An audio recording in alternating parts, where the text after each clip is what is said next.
नमस्कार, आप देख रहे हैं महाराष्ट्र फाइल्स। आपके साथ मैं हूं परवीन शेख। आपको बताएंगे बीजेपी की बीएमसी पर जीत के दावे से क्यों टेंशन में आया विपक्ष, उद्धव और कांग्रेस में क्यों मचा है बवाल, शिंदे और फडणवीस के नेताओं में क्यों तेज हुई जुबानी जंग, क्या है मुंबई का पाताल लोक। इसके अलावा जानेंगे कौन किसे दे रहा है चुनौती, कौन किसकी बढ़ा रहा है टेंशन। साथ ही आपको इन सभी खबरों से कराएंगे रूबरू। लेकिन तमाम बड़ी खबरों में आगे बढ़ने से पहले एक नजर डालते हैं महाराष्ट्र की टॉप हेडलाइंस पर। बीएमसी चुनाव से पहले आए सर्वे में महायुति की जीत का दावा, टेंशन में आए उद्धव ठाकरे। महाविकास आघाड़ी में बड़ी टूट, शरद पवार के फैसले से कांग्रेस में उथल पुथल, उद्धव राज ठाकरे की बड़ी परेशानी। बीएमसी चुनाव से पहले सिंधुदुर्ग में बीजेपी और शिंदे गुट में टकराव, नीलेश राणे बोले बीजेपी अध्यक्ष की वजह से टूटी महायुति। मुंबई के पाताल लोक को लेकर सीएम फडणवीस का बड़ा ऐलान, देवेंद्र फडणवीस बोले भारी ट्रैफिक से जल्द मिलेगी निजात। माओवादियों ने देवेंद्र फडणवीस समेत 3 राज्यों के सीएम को लिखा खत, बोले सामूहिक सरेंडर करना चाहते हैं। खबरों में सबसे पहले बात बीएमसी पर जीत के दावे की। 74,000 करोड़ रुपए की बजट वाली बीएमसी की सत्ता हथियाने के लिए राजनीतिक दलों ने चुनावी तैयारी तेज कर दी है। 227 सीटों वाली बीएमसी में सत्ता के लिए 114 सीटों की जरूरत होगी। आरक्षण लॉटरी निकलने के बाद सभी दलों ने चुनाव के लिए मोर्चाबंदी शुरू कर दी। बीएमसी चुनाव राज्य में सत्ताधारी बीजेपी और करीब करीब 2.5 दशक तक बीएमसी की सत्ता में रही उद्धव सेना के लिए प्रतिष्ठा का सवाल है। सत्ता में वापसी के लिए जहां उद्धव ठाकरे अपने चचेरे भाई राज ठाकरे से हाथ मिलाने को तैयार हैं, वहीं बीजेपी बीएमसी की सत्ता हथियाने के लिए पूरी तैयारी कर चुकी है और जो सर्वे आ रहे हैं वो इसी ओर इशारा कर रहे हैं। बीएमसी चुनाव कितना महत्वपूर्ण है, इसका अंदाजा इसी से लगाया जा सकता है कि चुनाव की घोषणा से पहले ही राजनीतिक उठापटक शुरू हो चुकी है। यानी तारीखों का भी ऐलान नहीं हुआ है, लेकिन राजनीतिक दलों में जिस तरह से होड़ मची है उससे समझा जा सकता है कि ये चुनाव कितने महत्वपूर्ण हैं। 2017 के बीएमसी चुनाव में बीजेपी और शिवसेना ने अकेले चुनाव लड़ा था। शिवसेना उस वक्त 2 गुटों में नहीं बटी थी। तब शिवसेना को 84 और बीजेपी को 82 सीटें मिली थी। कहा जाता है कि तब उस वक्त मुख्यमंत्री देवेंद्र फडणवीस ने गठबंधन धर्म का पालन करते हुए बीएमसी में शिवसेना को सत्ता में वापसी करने का मौका दिया, जबकि उसी दौरान मनसे के 7 में से 6 पार्षद बीजेपी में आने को भी तैयार थे। लेकिन उसके बावजूद फडणवीस ने बीएमसी जो थी वो उद्धव ठाकरे के हवाले कर दी। शिवसेना ने तब मनसे के 6 पार्षदों को तोड़कर अपने साथ भी कर लिया था और साल 2022 के बीएमसी चुनावों में यहां पर राज भी किया। 2022 के बाद महाराष्ट्र की राजनीति में काफी बदलाव आया। 2022 में शिवसेना का बंटवारा हो गया, यानी 2 गुटों में बट गई, एक उद्धव गुट और दूसरा शिंदे गुट। 2023 में एनसीपी का भी बंटवारा हो गया, यहां पर भी 2 गुट बन गए, एक शरद पवार का, दूसरा अजीत पवार का। अब पहला बीएमसी चुनाव होने जा रहा है। 2017 में जहां 4 प्रमुख पार्टियां जिनमें बीजेपी, शिवसेना, कांग्रेस और एनसीपी थी, इस बार के चुनाव में 2 शिवसेना, 2 एनसीपी और सहित जो कुल 6 प्रमुख दल हो गए। अगर बीएमसी चुनाव 2017 के रिजल्ट की बात की जाए तो बीएमसी चुनाव 2017 का रिजल्ट इस तरह से रहा था। शिवसेना जो बटी नहीं थी उसने 84 सीटें जीती थी, बीजेपी 82, कांग्रेस ने 31 और एनसीपी ने 9 सीटों पर कब्जा किया था। एमएनएस ने 7 सीटों पर कब्जा किया था, जबकि एसपी ने 6 और एमआईएम ने 2 सीटों पर कब्जा किया था। यानी उस वक्त सबसे बड़ी पार्टी उद्धव ठाकरे की पार्टी थी, लेकिन शिवसेना और बीजेपी में ज्यादा अंतर नहीं था, सिर्फ मात्र 2 सीटों का अंतर था।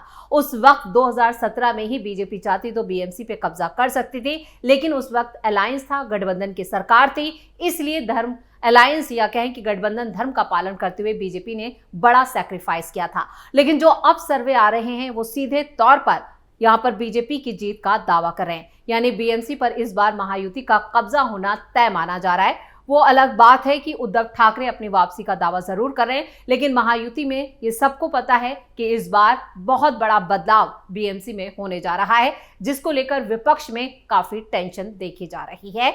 और इधर बीजेपी और शिंदे गुट के नेताओं ने अभी से कहना शुरू कर दिया है कि बीएमसी में इस बार सिर्फ और सिर्फ महायुति का ही मेयर बैठने वाला है। खबरों में आगे का रुख करते हैं। मुंबई में होने वाले बीएमसी चुनाव को लेकर शरद पवार ने भी बड़ा फैसला लिया है।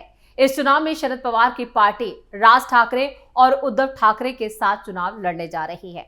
वहीं उनके इस फैसले के बाद यह माना जा रहा है कि बीएमसी चुनाव कांग्रेस अकेले लड़ेगी। इससे पहले कांग्रेस ने शरद पवार के साथ गठबंधन के लिए हाथ आगे बढ़ाया था, यानी महाराष्ट्र कांग्रेस इकाई खुद जाके शरद पवार से उनके घर पर मुलाकात भी की थी, मीटिंग भी की थी। लेकिन शरद पवार का जो फैसला आया है वो काफी चौंकाने वाला और कांग्रेस के लिए बड़ा झटका। अब यहां पर फैसला लिया गया है कि शरद पवार उद्धव और राज ठाकरे के साथ ही बीएमसी चुनाव लड़ेंगे। बीजेपी को हराने के लिए सभी को एकजुट होने के लिए शरद पवार की पार्टी ने यह फैसला लिया। हालांकि दूसरी तरफ राज ठाकरे की पार्टी मनसे का साफ कहना है, हम महाविकास अघाड़ी का हिस्सा नहीं है। हाल ही में कांग्रेस के एक डेलीगेशन ने शरद पवार से मुलाकात कर अपने म्युनिसिपल चुनावों में कांग्रेस और एनसीपी को एक साथ आने को लेकर चर्चा की थी। कांग्रेस ने यह स्टैंड इसलिए लिया था कि अगर वो महाविकास अघाड़ी का हिस्सा बनना चाहती है तो मनसे को उसमें नहीं होना चाहिए, यानी राज ठाकरे के लिए अघाड़ी के दरवाजे बंद कर दिए गए थे। वहीं जो रिपोर्ट आ रही है उसके मुताबिक बीएमसी चुनाव में राज ठाकरे की पार्टी को साथ लेने या ना लेने को लेकर कांग्रेस पार्टी में भी मतभेद है। कांग्रेस नेता विजय वडेट्टीवार ने कहा था कि शरद पवार ने ये राय जताई है कि हमें गठबंधन में लड़ना चाहिए। हमारा रुख है कि बीजेपी को हराने के लिए सभी को एक साथ आना चाहिए। विजय वडेट्टीवार ने इशारा किया था कि मनसे के साथ आने के विकल्प पर विचार किया जा सकता है, लेकिन इसका फैसला उन्होंने राहुल गांधी पर छोड़ दिया था। जबकि राहुल गांधी को जो महाराष्ट्र कांग्रेस इकाई के नेताओं ने प्रस्ताव भेजा, उन्होंने साफ कहा है कि इस बार बीएमसी चुनाव कांग्रेस को अकेले लड़ना चाहिए, क्योंकि दूसरी तरफ मुंबई कांग्रेस अध्यक्ष वर्षा गायकवाड़ ने इस संभावना को पूरी तरह से खारिज कर दिया। उन्होंने कहा कि विजय वडेट्टीवार ने जो रुख जाहिर किया है वो प्रदेश कांग्रेस के बारे में होना चाहिए। हमने मुंबई कांग्रेस का फैसला ले लिया है, हमने लड़ने और टकराने वाली पार्टियों के साथ ना जाने का फैसला किया है। हम एक जैसी सोच वाली पार्टियों से बात कर रहे हैं। उद्धव ठाकरे को अपनी पार्टी का फैसला लेना चाहिए। हमारा काम जोड़ने का है, बांटने का नहीं। यानी इस बार कांग्रेस जो है वो चौतरफा घिर चुकी है। न सिर्फ प्रदेश में बल्कि केंद्र में भी कांग्रेस घिरी हुई नजर आ रही है। और जिस तरह से कांग्रेस महाराष्ट्र में कंफ्यूज है, उससे साफ है कि इस बार महाराष्ट्र के निकाय चुनावों में भी कांग्रेस का सोपड़ा साफ होने वाला है। खबरों में आगे का रुख करते हैं। शिवसेना विधायक नीलेश राणे ने महाराष्ट्र बीजेपी इकाई के अध्यक्ष रविंद्र चौहान को लेकर बड़ा बयान दिया है। उन्होंने कहा कि सिंधुदुर्ग में 2 दिसंबर को होने वाले नगर परिषद और नगर पंचायत चुनाव से पहले महायुति के टूटने का दोष रविंद्र चौहान को दिया है। नीलेश राणे ने सिंधुदुर्ग नवगठित शहर विकास अघाड़ी के प्रचार अभियान के दौरान कहा कि गठबंधन बीजेपी के सीनियर नेतृत्व के कारण नहीं बल्कि रविंद्र चौहान के कारण टूट रहा है। नीलेश राणे और रविंद्र चौहान के बीच रिश्ते पहले भी तनावपूर्ण रहे हैं। नीलेश राणे ने सवाल किया कि अगर रत्नागिरी के राजापुर और लांझा में शिवसेना 7 सीट बंटवारा संभव था और ऐसा समय रहते किया होता तो चिपलून में भी हो सकता था, तो सिंधुदुर्ग को लेकर नाराजगी क्यों? उन्होंने दावा किया कि मालवन में हम 10 सीटें देने को तैयार थे और सवंतवाड़ी में हमने दीपक केसकर को 50-50 यानी बराबर के फार्मूले का जो सेट किया था उस पर राजी थे। वहीं कड़कवली में भी हमने कहा कि हम सिर्फ 1 या 2 सीटों पर चुनाव लड़ सकते हैं। बैनर में हमारी तस्वीरें हटा दी गई। अगर उन्होंने सिर्फ मेरी तस्वीर हटाई होती तो ठीक था, लेकिन उन्होंने शिवसेना प्रमुख एकनाथ शिंदे की तस्वीर भी बैनर और पोस्टरों से हटा दी, जिससे यह मामला और ज्यादा तूल पकड़ने लगा। नीलेश राणे ने रविंद्र चौहान के सिंधुदुर्ग में 3 दिन तक रहने पर भी सवाल उठाए। उन्होंने कहा कि वो अंतिम चरण में बताएंगे कि उनकी बैठकों में क्या फैसला लिया गया। साथ ही उन्होंने कहा कि मतभेद के बावजूद शिवसेना ने गठबंधन बनाए रखने की कोशिश भी की। नीलेश ने कहा है कि अब उन्होंने फैसला लिया है कि उनके पिता और बीजेपी के जो सीनियर अधिकारी हैं उनके बीच यानी नारायण राणे के बीच जो बातचीत होगी उसके बाद आखिरी फैसला लिया जाएगा। और खबरों में अब बात देवेंद्र फडणवीस के बड़े ऐलान की। मुंबई में भीड़ भाड़ कम करने को लेकर महाराष्ट्र सरकार तेजी से काम कर रही है। अब मुंबई में अंडरग्राउंड रोड बनाने पर काम तेज होने जा रहा है।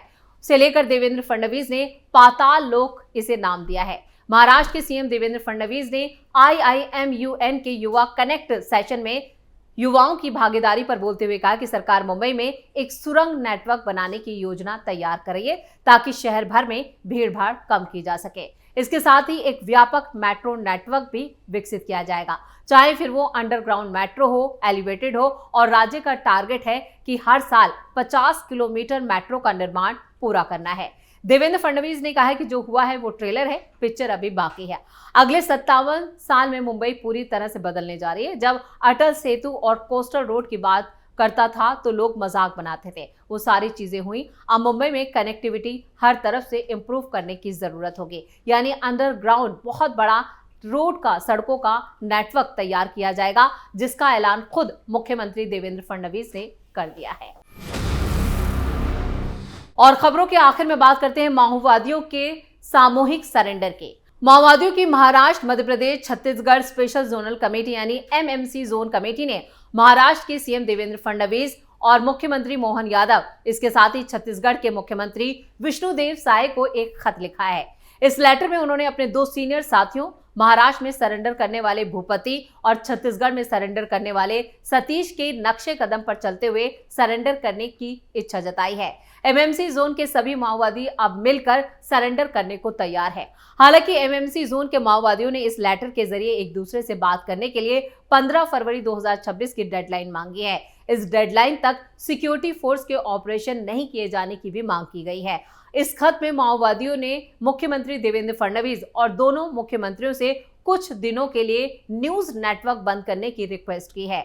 माओवादियों का पीएलजीए हफ्ता जल्द ही आने वाला और इसी दौरान सिक्योरिटी फोर्स से रिक्वेस्ट करते हुए इस साल माओवादियों के खिलाफ सालाना ऑपरेशन न चलाने। माओवादियों ने इस लेटर के जरिए भरोसा दिलाया है कि वो इस साल तक वीक नहीं मनाएंगे, यानी पीएलजीए वीक नहीं मनाएंगे। और इस लेटर में यह भी कहा गया है कि वो जल्द ही अपनी सरेंडर की जो तारीख है उसका ऐलान करेंगे।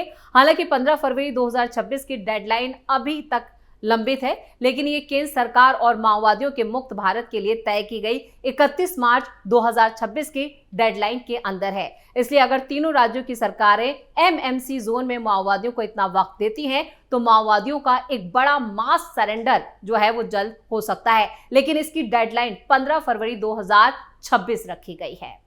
इसी के साथ महाराष्ट्र फाइल्स में खबरों का सिलसिला यहीं खत्म करते हैं। बाकी खबरों के लिए आप जुड़े रहिए कैपिटल टीवी के साथ।